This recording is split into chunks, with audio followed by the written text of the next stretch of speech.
Mi novia dijo, eres tan feo que debo pensar en mi ex mientras lo hacemos. Ella creyó que yo no haría nada. Pero la dejé sin auto y sin casa. Rita y yo estuvimos juntos poco más de un año. Al principio, la relación parecía normal.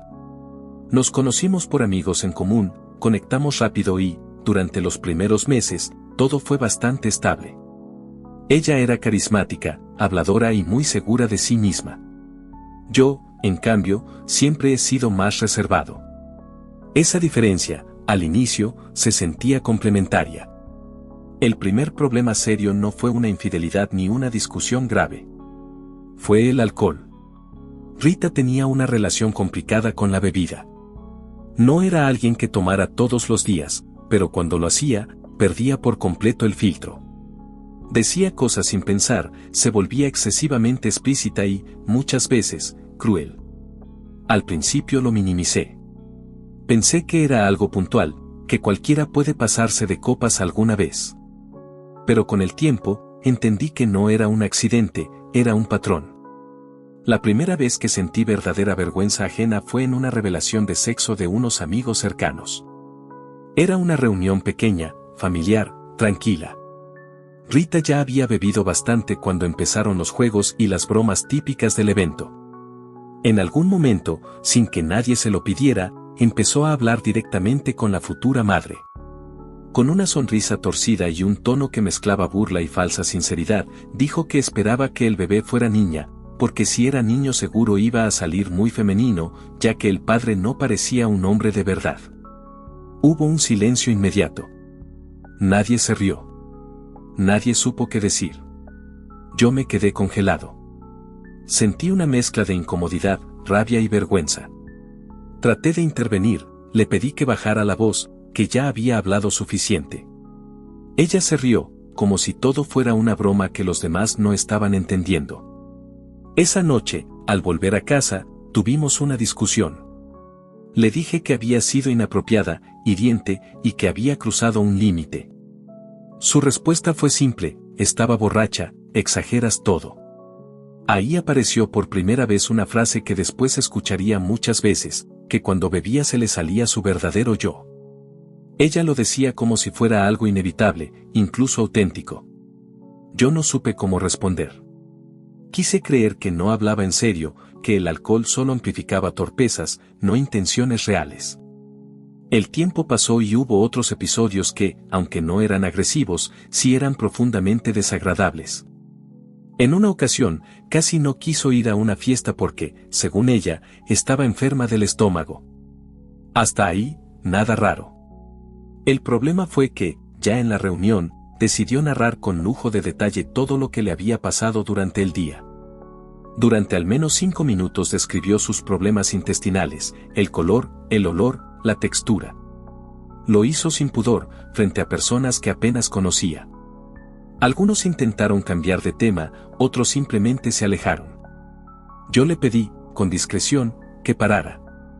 Me miró molesta y dijo que la gente era demasiado delicada. Ese tipo de escenas se repitieron varias veces. No eran ofensivas en el sentido directo, pero sí generaban rechazo.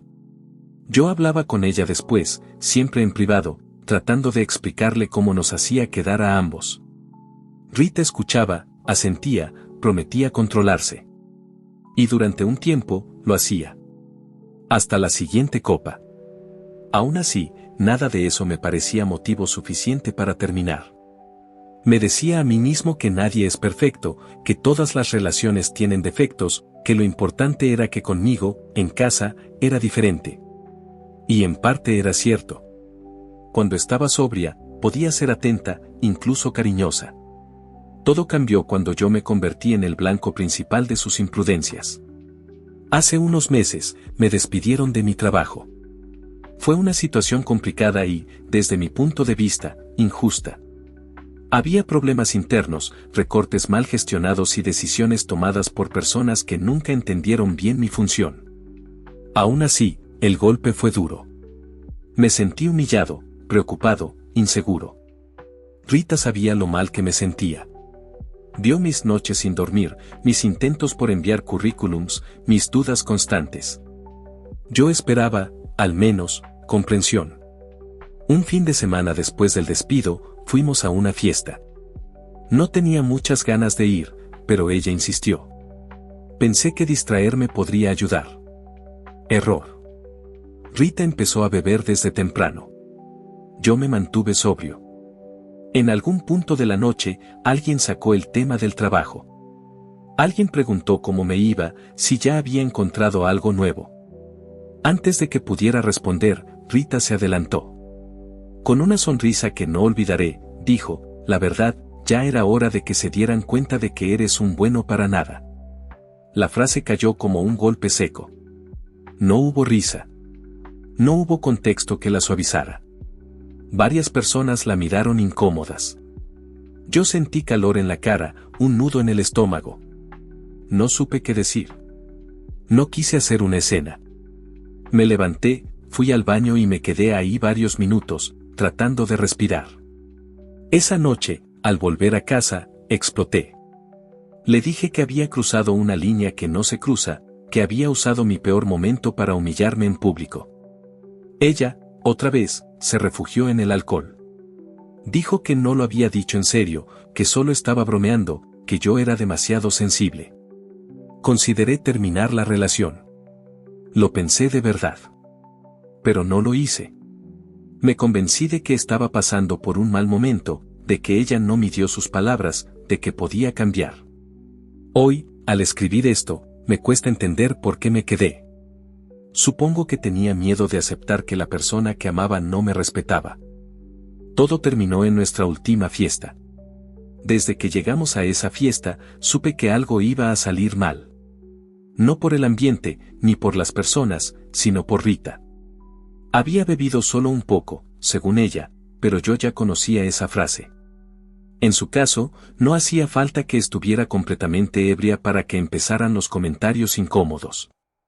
Bastaban un par de copas para que perdiera el cuidado por los demás y especialmente por mí. La reunión era en casa de una amiga suya. Un departamento amplio, música a volumen moderado, bebidas sobre la mesa y conversaciones dispersas. Nada fuera de lo común.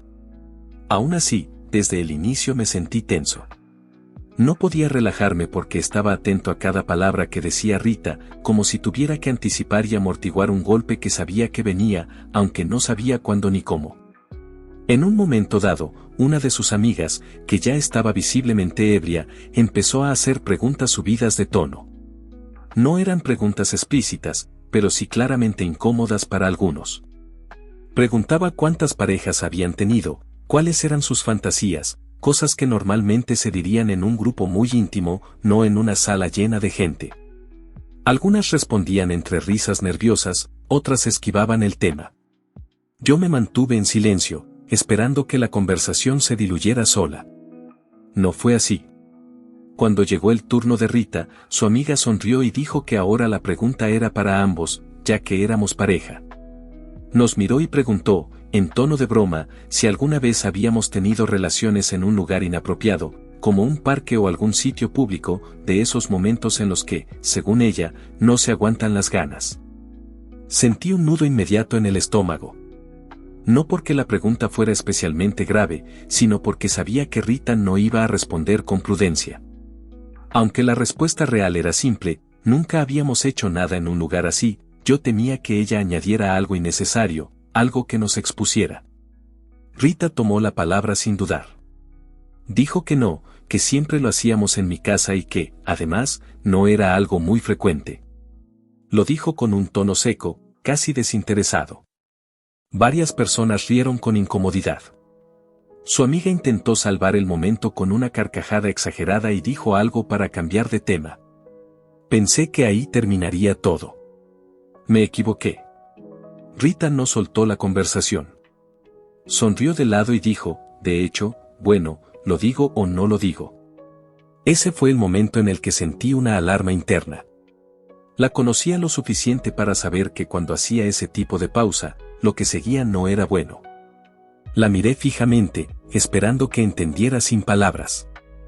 Ella me sostuvo la mirada apenas un segundo y luego volvió a mirar al grupo. Antes de que pudiera decir algo, se respondió sola, está bien, lo diré. En ese instante, intenté intervenir. Me incliné hacia ella y, en voz baja, le dije que se callara, que no era el lugar ni el momento. Fue un susurro, casi una súplica. Rita me ignoró por completo. Dijo, con una naturalidad que aún me cuesta entender, que sentía que yo no era muy agraciado físicamente. Que sí, que tenía dinero y que cumplía con otras cosas, pero que no le provocaba esas ganas impulsivas de hacer algo fuera de lo común. No lo dijo como una confesión íntima, sino como si estuviera comentando algo trivial. Sentí que el aire se me iba del pecho. No escuchaba nada más que el sonido de mi propio corazón. Algunas personas bajaron la mirada. Otras fingieron revisar su teléfono. Nadie se rió. Quise decir algo, defenderme, detenerla. No pude. Me quedé paralizado. Rita, lejos de detenerse, continuó. Dijo que, para poder excitarse conmigo, necesitaba pensar en su ex. Que él era muy guapo y que además iba al gimnasio. Lo dijo sin elevar la voz, sin dramatismo, como si estuviera compartiendo una anécdota irrelevante. Ese fue el punto de quiebre. No recuerdo exactamente cuánto duró el silencio después de sus palabras. Pudo haber sido unos segundos o un minuto entero. Para mí, fue eterno. Sentí una mezcla de humillación, incredulidad y una tristeza profunda. No solo me había expuesto, me había reducido a un objeto funcional frente a personas que no tenían por qué conocer nada de nuestra intimidad. Me levanté de la silla sin decir una palabra. No grité, no insulté, no hice una escena. Simplemente me fui al baño y cerré la puerta. Me apoyé en el lavabo y me miré al espejo. No me reconocía. Veía a alguien cansado, con los ojos apagados, tratando de entender en qué momento había permitido que me trataran así. Mientras estaba ahí, escuché murmullos afuera. No sabía si hablaban de mí o si intentaban cambiar de tema. En ese momento ya no me importaba. Salí del baño unos minutos después. Rita seguía sentada, bebiendo, como si nada hubiera pasado. Me acerqué y le dije, con voz baja pero firme, que nos íbamos. Ella me miró molesta y preguntó por qué. No respondí. Tomé mis cosas y me dirigí a la puerta. En el trayecto, sentí las miradas clavadas en la espalda. No eran miradas de curiosidad, sino de incomodidad. Nadie me detuvo. Durante el camino a casa, el silencio fue pesado. Rita intentó hablar, primero con tono despreocupado, luego a la defensiva. Dijo que estaba exagerando, que solo estaba siendo honesta, que no entendía por qué me ofendía tanto. Yo no respondí. Cada palabra suya solo confirmaba algo que ya no podía seguir negando, no había respeto. Al llegar a casa, ella siguió hablando. Dijo que siempre había sido así, que yo lo sabía desde el inicio. Que si no me gustaba, era mi problema. Que no pensaba disculparse por decir la verdad. La escuché en silencio. Ya no discutí. Me limité a decir, está bien, Rita, duérmete.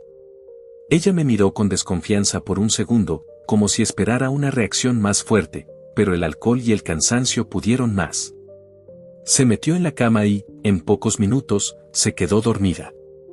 Yo fingí dormir.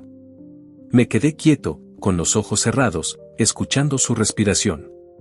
Sentía una mezcla extraña de calma y tensión.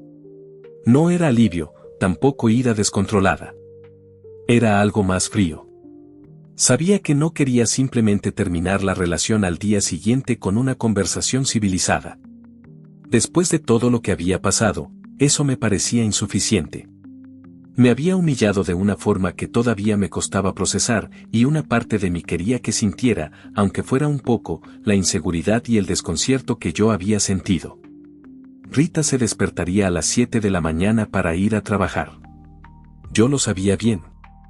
Durante toda la noche, mientras ella dormía, yo estuve despierto pensando. No quería hacerle daño físico ni meterme en problemas legales. No buscaba algo irreversible.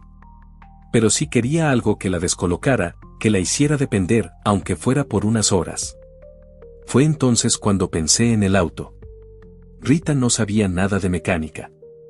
Para ella, un coche funcionaba o no funcionaba, y punto. Nunca se había interesado por entender qué pasaba debajo del capó. Además, el auto no lo había comprado ella. Lo había comprado yo, a mi nombre, cuando empezamos a vivir juntos, porque en ese momento me pareció lo más práctico. Lo mismo con la casa, legalmente, todo estaba a mi nombre. Con cuidado de no hacer ruido, me levanté de la cama. Me vestí despacio y salí al garaje. Abrí el cofre del coche y, con herramientas básicas que tenía ahí, desconecté y retiré la batería. No rompí nada, no forcé nada. Simplemente dejé el auto completamente inoperable.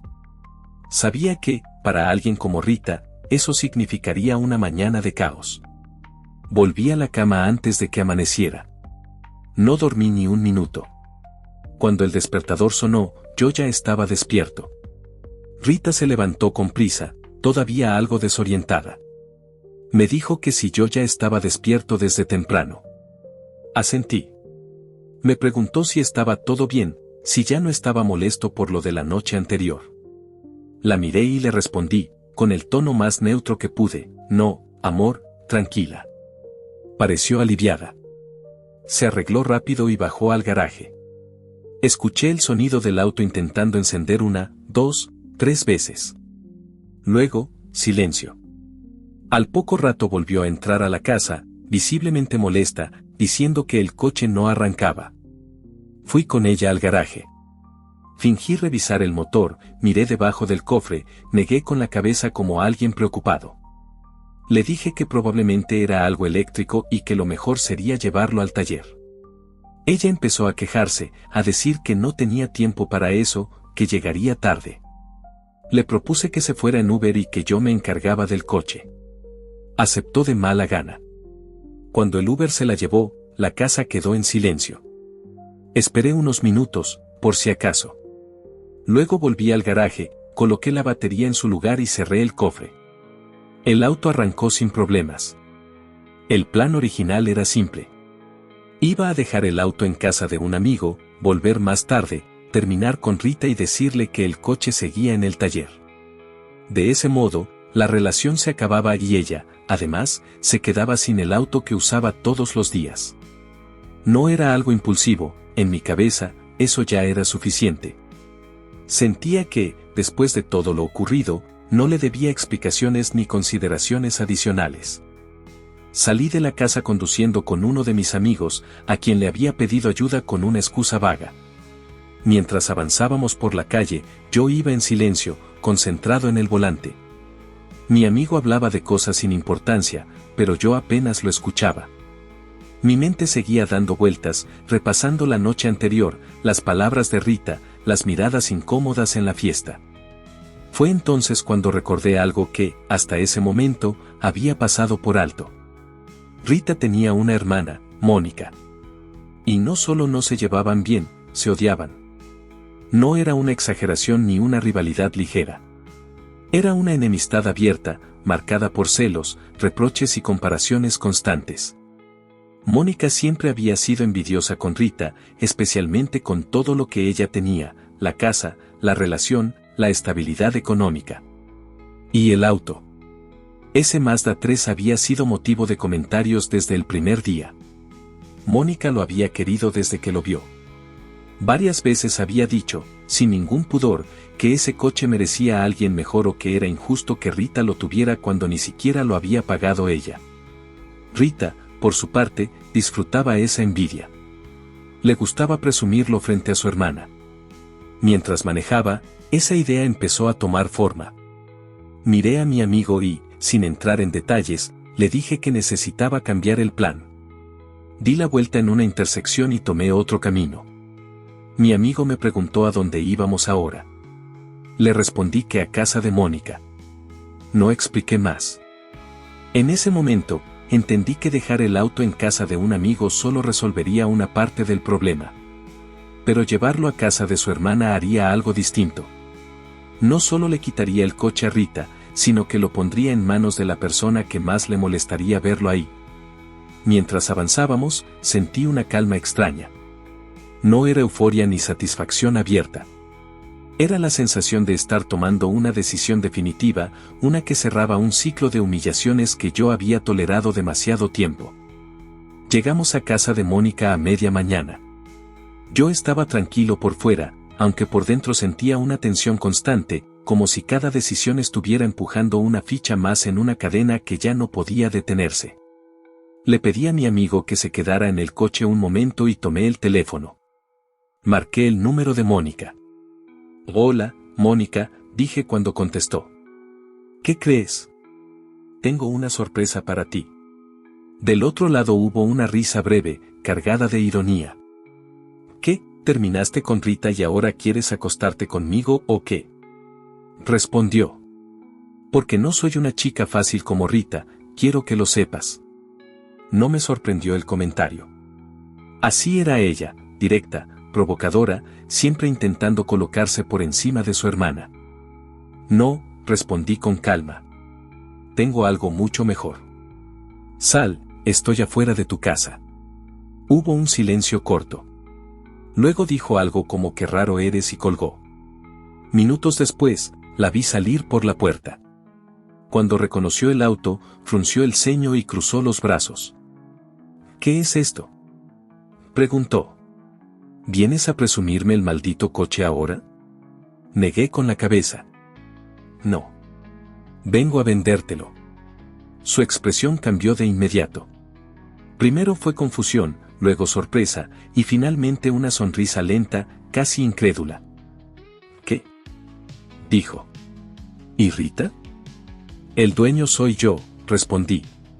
Tú no te preocupes por ella. Mónica soltó una carcajada seca. De hecho, me importa una mierda lo que piense ella, dijo sin dudar. Dime cuánto quieres por el auto. Le devolví la mirada con tranquilidad. Propón tú. Su expresión se endureció. Déjate de juegos y de tonterías, dijo. ¿Lo quieres vender o no? Te estoy dando la oportunidad de ponerle precio, respondí. Si me parece poco, lo diré. Mónica me observó durante unos segundos, evaluándome. Finalmente habló. Tengo $3,000. Vendido, dije. Mi amigo, que había bajado del coche sin que yo lo notara, abrió los ojos de par en par. ¿Qué demonios haces? Me dijo en voz baja. Ese auto vale mucho más. Lo miré sin emoción. No me importa, respondí. Solo me importa que lo tenga ella. Mónica empezó a reírse, esta vez con evidente satisfacción. ¿Qué te hizo esa perra para que vengas a mí con esto? Preguntó. Tiene que haber sido grave. No entré en detalles. Digamos que fue una persona horrible conmigo, dije. Y tú mereces más este auto que ella. Mónica asintió lentamente, como si disfrutara cada palabra. Me encanta, dijo. Solo dime una cosa, ¿hay algún truco? Solo una condición, respondí. Quiero que, en un rato, la llames y le cuentes que te di el auto. Sus ojos brillaron. Disfrutaré su llanto, dijo sin ningún reparo. Vaya, gracias. Casi te lo hacía ahora mismo para agradecerte, y para que también sufriera más Rita. No hace falta, respondí de inmediato. No sentí orgullo ni placer por ese comentario.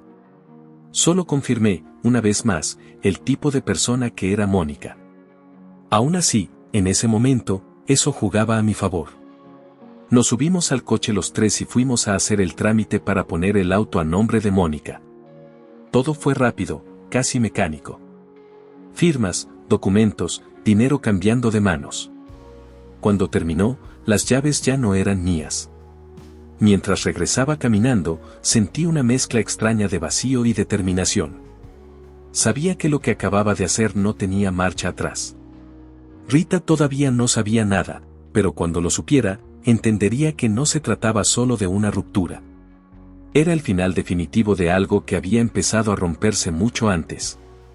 Mientras caminábamos, mi amigo me dijo: Dios, hermano, esa mujer está que arde. Esa forma de hablar tan altanera y tan ruda, no sé, me pone, ya sabes, un poco caliente. Yo le respondí: Mónica es una hija de perra, no te conviene, bro. Él dijo.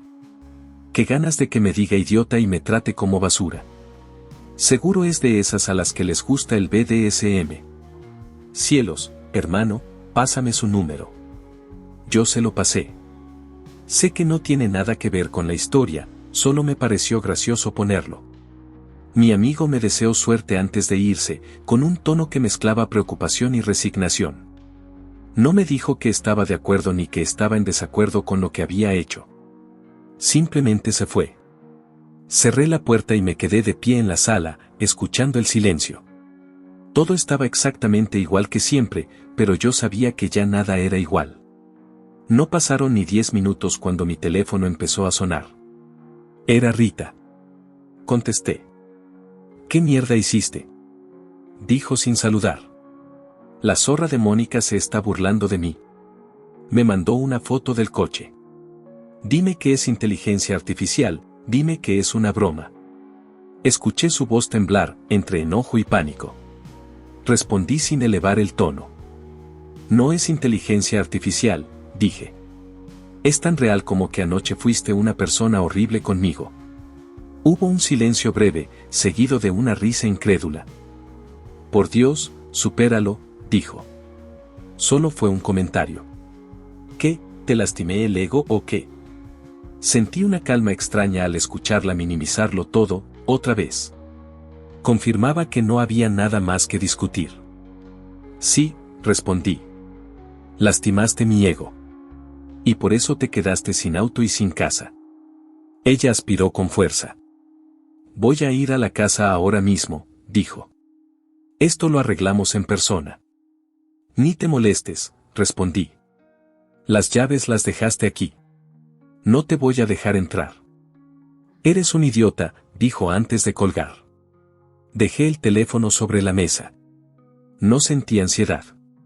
Sabía que iba a venir.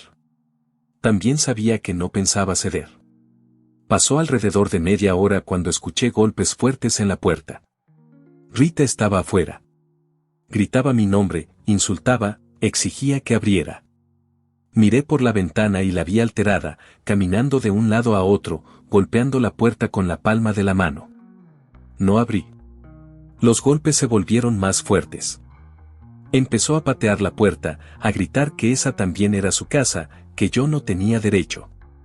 Algunos vecinos salieron a mirar. Otros se asomaron por las ventanas. Rita no bajó la voz, al contrario, parecía alimentarse del caos. En algún momento, escuché a alguien decir que llamaría a la policía. No me moví. Cuando llegaron los oficiales, Rita estaba llorando y gritando al mismo tiempo. Señalaba la casa, decía que yo la había dejado en la calle, que le había robado el coche, que todo era una venganza. Golpeó la puerta otra vez frente a ellos. Salí con calma y hablé con los policías. Les expliqué que ella no vivía ahí, que la casa estaba a mi nombre. Entré y saqué los documentos. Se los mostré. Todo estaba en regla. Rita empezó a gritar más fuerte cuando vio eso. Intentó acercarse a la puerta, empujarla, seguir golpeando. Los oficiales le pidieron que se calmara. No lo hizo. Finalmente, la separaron de la puerta y la detuvieron por alterar el orden y dañar propiedad privada. Mientras se la llevaban, seguía gritándome insultos, diciendo que se arrepentiría, que yo era un monstruo. Cerré la puerta cuando se fueron. Me senté en el sofá. No sentí alegría. Tampoco culpa inmediata. Sentí cansancio. Un cansancio profundo, como si hubiera terminado una pelea larga que nunca quise empezar, pero que tampoco supe detener a tiempo. Esa noche dormí solo. Y por primera vez en mucho tiempo, dormí en silencio. Actualización. Veo muchos comentarios con dudas, críticas y preguntas, así que quiero aclarar qué pasó después y cerrar esta historia de una vez. Después de lo ocurrido con la policía, no volví a ver a Rita en persona. A los 2 días, me llamó. Contesté porque pensé que, al menos, podríamos resolver lo mínimo de forma práctica. No fue así. Me pidió su ropa. Dijo que al menos quería pasar por sus cosas, que no tenía nada más. Le respondí que no. No fue una decisión impulsiva. Todo lo que había en esa casa lo había comprado yo, muebles, electrodomésticos, ropa, absolutamente todo. Durante la relación, ella nunca aportó económicamente de manera constante y legalmente no tenía nada a su nombre. Se lo dije con calma. Ella empezó a alterarse, a decir que era inhumano, que no podía dejarla sin nada. En ese punto, ya no sentía compasión.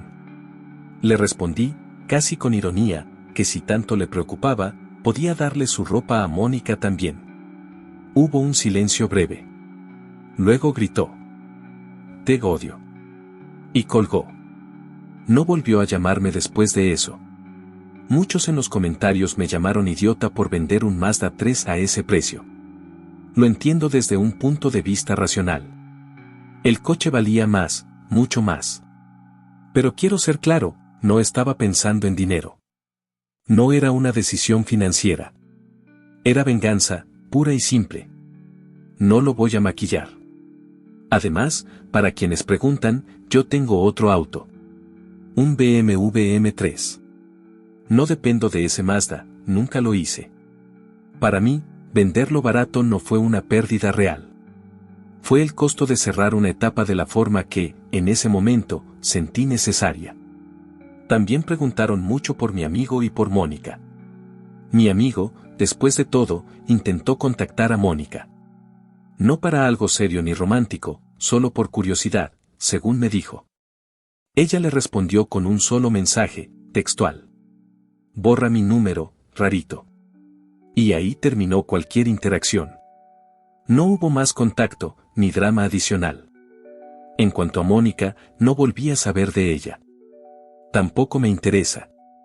Hizo lo que esperaba de alguien como ella, y hasta ahí. Hoy, con la cabeza más fría, sé que no todo lo que hice fue correcto. Pero tampoco me arrepiento. Durante mucho tiempo permití faltas de respeto, humillaciones públicas y una dinámica que me fue desgastando sin darme cuenta. Esto fue el punto final, abrupto y definitivo. Ahora estoy bien. Tranquilo. La casa volvió a sentirse como un hogar, no como un campo de batalla emocional.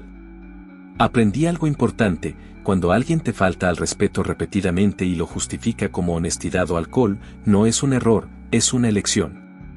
Y esta vez, elegí no seguir tolerándolo.